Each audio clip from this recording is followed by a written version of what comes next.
Hi, everybody, it's Don, and I hope you're having a fantastic day. Well, I had another travel trip yesterday.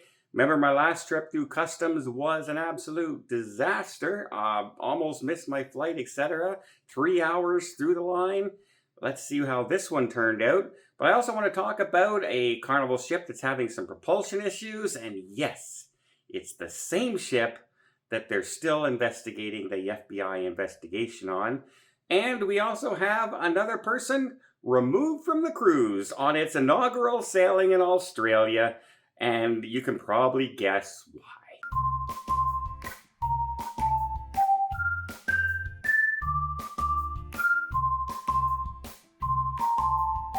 So first off, last time I was flying, I flew the exact same airline. I'm flying through the exact same hub.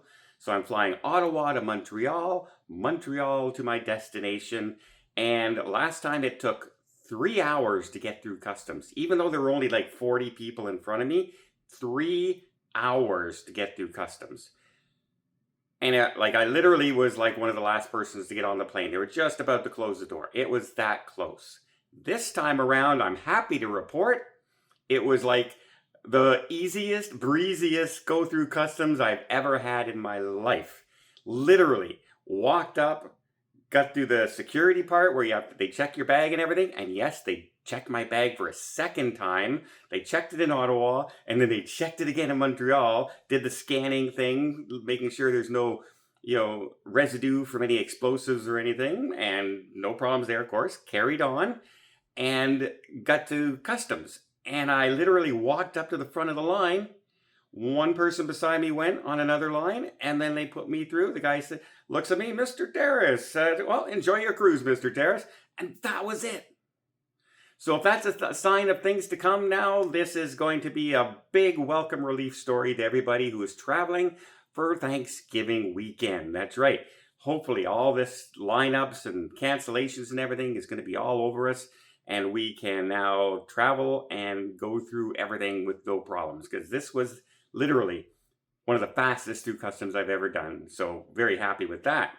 Next, let's talk about the story of an Australian man who was on a Royal Caribbean ship. It was, I believe it's a 10-day cruise, and it was going up into New Zealand.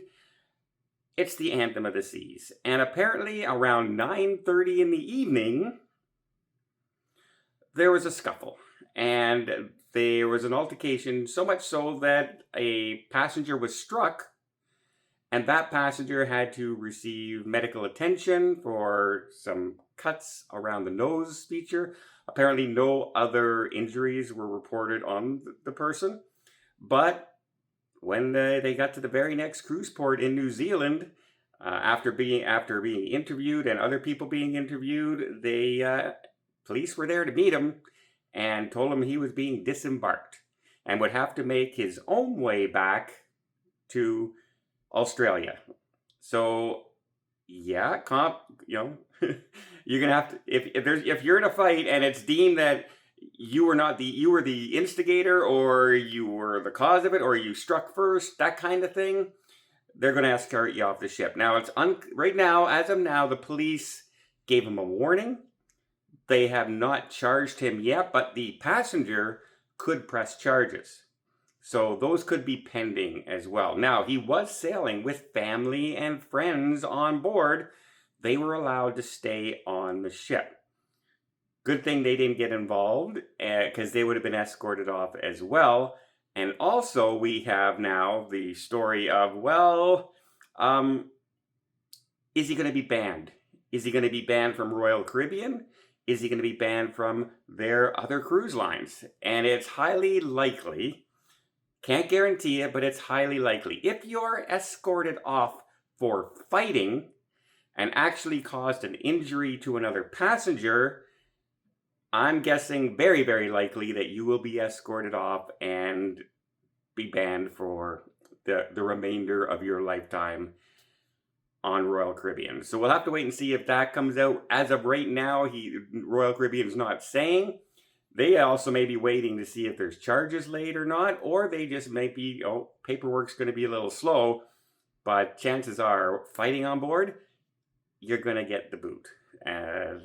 That's just the way it is. Now, I also have another story about the poor Carnival Horizon right now. But before I get there, let me just invite you to hit that subscribe button if you haven't done so already. If you want to keep up to date with everything going on in cruising, from the ships that are going to be late, from fighting on board, to the best destinations, to the newest ships coming online, to your favorite cruise line and having just a wonderful time, a wonderful cruise. I'm hoping to keep you as best informed I can here, and I really do appreciate when you leave a comment, leave a like. I do read the comments. I don't always get a chance to answer them, but I read many, many comments all day, and I do appreciate that. And if you hit that subscribe, it really does help the channel out. And again, thank everyone so much. Okay, let's talk about the Carnival Horizon. That's right, the Carnival Horizon that unfortunately the young teenager Anna was found unresponsive on that cruise. There's a whole FBI investigation into that ship. And now she's due back in Miami today. Unfortunately, she's developed mechanical issues.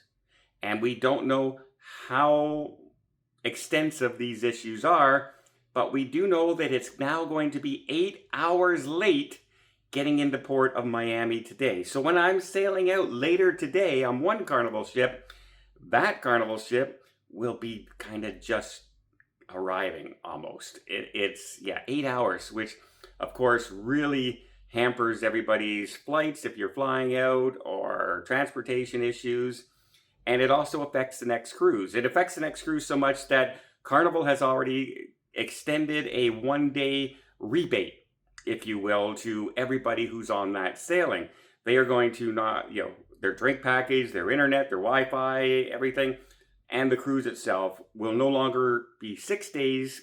It'll be 5 days. It'll be divided up into 6, and 1/6 will be refunded back to their credit cards, because they're not going to be leaving until, who knows how late. The last embarkation date is scheduled for about 9:30 this evening.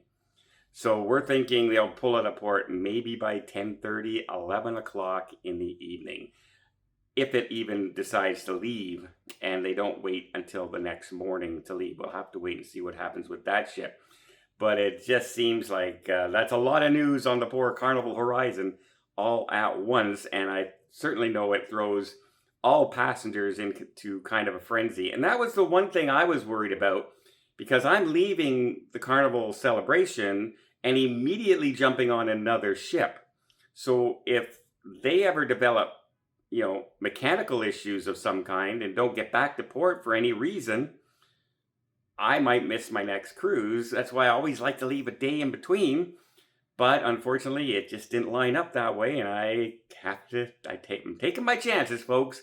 I'm taking my chances. Well, let me know in the comments down below. Do you think the guy's going to get suspended? Do you think that's it? No more warnings? Or, hey, maybe it wasn't as bad of an altercation, but they still removed him from the ship, still had the police there. I think the ban is going to be coming. Well, I hope you appreciate this video. If you did, please give it a thumbs up. Want to see more tips, more tricks, more travel vlogs from around the world? Hit that subscribe button. Until next time, have yourself a safe and a great vacation.